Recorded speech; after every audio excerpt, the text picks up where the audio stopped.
Bonjour, bienvenue à toutes et à tous dans votre magazine Perspective sur TV8 Mont-Blanc. Nous allons cette semaine nous intéresser aux solutions pour la performance industrielle. Nous donc deux invités, Christian Barbeau, directeur de Arve Informatique. Bonsoir. Bonsoir. Bienvenue en tout cas. Et Jean-Marc Bornand, vous avez plusieurs casquettes, président du club ERA, réseau d'éditeurs Rhône-Alpin, puis vous êtes également directeur d'une entreprise implantée à Rumi qui s'appelle Alpha 3i, c'est ça précisément. Bonsoir également. Alors vous apportez plus, je dirais, des solutions, c'est-à-dire des logiciels qui aident. Alors l'un dans la qualité, l'autre plus dans le suivi de production. C'est ça. Quelles sont les demandes chaque jour des chefs d'entreprise qui viennent vous voir? On va commencer avec vous, Christian Barbeau. Nous, ce qu'elle nous demande, c'est de fabriquer des pièces qui soient bonnes. Avec une c'est-à-dire qualité de faire zéro défaut. Zéro défaut. Alors, voilà. Comment vous intégrez ça dans vos logiciels? Comment ça se passe? Donc, nous, la particularité qu'on a, on développe des logiciels pour maîtriser les procédés de fabrication. Donc, si le procédé est maîtrisé, le produit, théoriquement, devrait être bon à la sortie. C'est ça. Donc, on associe l'homme à l'outil, c'est ce qu'on disait tout à l'heure, et non pas l'inverse en tout cas. Tout à fait. Et donc vous, Jean-Marc Bornand, le suivi de production, c'est ça, c'est également une solution qui permet d'améliorer, je dirais, le quotidien de chaque entreprise. Bien sûr, la demande, je dirais, est toujours un petit peu la même. C'est la recherche d'économie, la recherche de qualité, la recherche de productivité. Donc ces outils, effectivement, permettent d'abord d'avoir la connaissance de ce qui se passe dans l'atelier, ce qui n'est pas toujours le cas, et à partir de cette connaissance, de prendre des initiatives pour corriger peut-être les dérives. C'est étonnant ce que vous venez de dire. On ne sait pas toujours ce qui se passe à l'intérieur de son entreprise, ça veut dire ça quelque part? Oh, oui, je pense, oui. Ces systèmes d'acquisition de données de production, par exemple, révèlent souvent des dysfonctionnements qui étaient inconnus. Vous savez, quand une équipe travaille en 3/8, l'équipe de nuit ne relate pas toujours ce qui s'est passé pendant son équipe. Et c'est vrai que la mise en place et la réflexion qui la précède sont souvent déjà une aide pour l'entreprise pour aller vers la recherche de cette productivité, de cette économie. Alors vous êtes les premiers, vous, à avoir vu une évolution, je dirais, des systèmes d'information. Aujourd'hui, on a des systèmes d'information un peu plus à la carte. Comment vous arrivez à monter, je dirais, de nouveaux logiciels pour permettre aux entreprises d'améliorer leur production, par exemple, ou leur qualité? Ça se passe comment? Disons que nous, dans notre métier, on est aujourd'hui essentiellement sur des premières informatisations de ce type-là. C'est-à-dire qu'effectivement, l'informatique est présente dans l'entreprise depuis longtemps à travers des ERP. C'est vrai que les solutions qu'on propose sont des solutions qui n'existent pas dans l'entreprise et qui sont essentiellement des premières informatisations de ce type-là. Et c'est souvent les bienvenus ou pas?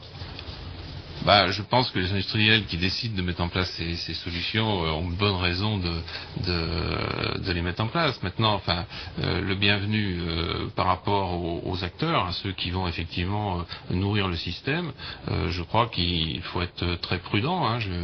Régis Dandeleu l'a évoqué tout à l'heure, sur ce côté acteur, le côté humain, et il est souvent nécessaire d'avoir en amont une démarche de présentation et d'intégrer les opérateurs dans ces démarches, parce qu'ils seront demain les acteurs du système, et cet aspect-là est très important. Pour vous, Christian Barbeau, parmi les opérateurs que vous avez intégrés dans vos systèmes, il y a par exemple le groupe PSA, c'est ça? Tout à fait, oui. Fierté. Comment ça s'est passé le travail avec eux? Plutôt bien, vous allez me dire, vu qu'ils ont conservé votre système, c'est ça? Et de quelle manière vous avez travaillé avec eux? Comment on a travaillé avec eux? Comme avec toutes les grandes entreprises, donc suivant un cahier des charges. Alors, il faut savoir qu'ils ont eu une réflexion de 1 an avant, parce qu'il y a 32 sites dans le monde, donc ils ont nommé 32 pilotes, et donc c'est les 32 pilotes qui ont fait un cahier des charges, et on a travaillé suivant leur cahier des charges, en sachant que la bonne nouvelle, c'est qu'ils ont voulu que ce soit un logiciel standard, qu'on puisse revendre à leurs fournisseurs, et même éventuellement à leurs concurrents. On parlait tout à l'heure dans la première partie de ce magazine d'une rupture technologique entre ce qu'attendent les entreprises et ce qui est proposé par les éditeurs. Vous le sentez comme ça, vous, cette rupture entre ce qu'on aimerait, puisqu'il y a sur le marché où il manque quelques produits, vous le ressentez ça ou pas? Christian Barbeau, allez-y. Oui, c'est ce que disait M. Dandeleu tout à l'heure. Il y a une base qui s'appelle la GPAO. Ensuite, il y a eu les ERP, donc avec d'autres fonctionnalités, mais les fonctionnalités n'étaient pas complètes. Donc aujourd'hui, par exemple, pour ma propre expérience, pour notre entreprise, on a été obligé de se spécialiser dans ce domaine de la qualité et des statistiques, et de laisser tomber d'autres produits qu'on avait, notamment de la GPAO, parce qu'on ne pouvait pas tout faire, on ne savait pas tout faire. D'autre part, il y a eu l'avènement d'Internet, du web, Et les technologies vont très vite et il faut qu'on investisse, qu'on innove très très vite. Et il faut avoir les moyens de le faire. Ça va être donc un peu votre mission avec le club ERA, réseau des éditeurs rhône-alpins, c'est ça, regrouper le plus de forces possible pour réfléchir tous ensemble. Ça va être compliqué quand même ça.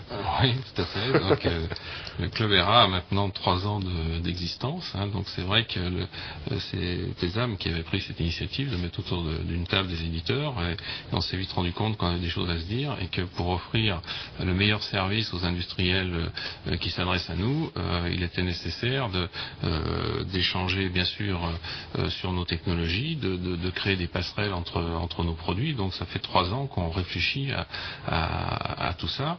Et depuis quelques mois maintenant, on a mis en chantier au sein du club ERA une démarche plus technique qui est en partenariat avec l'IUP d'Annecy pour justement réfléchir à cette construction d'un système d'information fédéré par un logiciel, je dirais colonne vertébrale, qui permet d'échanger entre tous les produits. Parce que c'est vrai qu'aujourd'hui l'intégration logicielle c'est essentiellement fait par je dirais des opportunités et des couplages point à point d'un logiciel avec un autre. Donc l'idée maintenant c'est effectivement autour d'une colonne vertébrale de pouvoir greffer les modules adaptés à travers un outil qui pilote l'ensemble de ces choses-là. Et c'est au sein du club ERA le chantier que nous avons mis en route depuis quelques mois. Avant de vous laisser repartir de ce plateau tranquillement, est-ce que vous vous sentez acteur de l'innovation de vos entreprises avec lesquelles vous travaillez?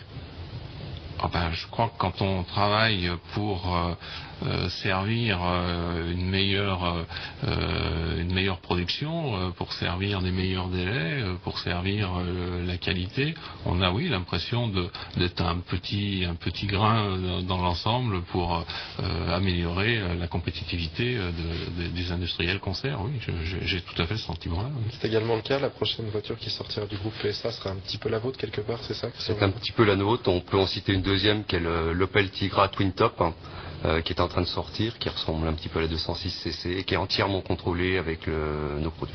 Très bien, merci à tous les deux en tout cas, et puis vous serez présents je crois les 6 et 7 octobre à l'espace rencontre en tout cas, pour présenter ces solutions en tout cas qui améliorent l'industrie des Pays de Savoie. Merci à tous les deux. On parlait d'innovation à l'instant, départ pour Saint-Joriot, découverte de l'entreprise Technogénia.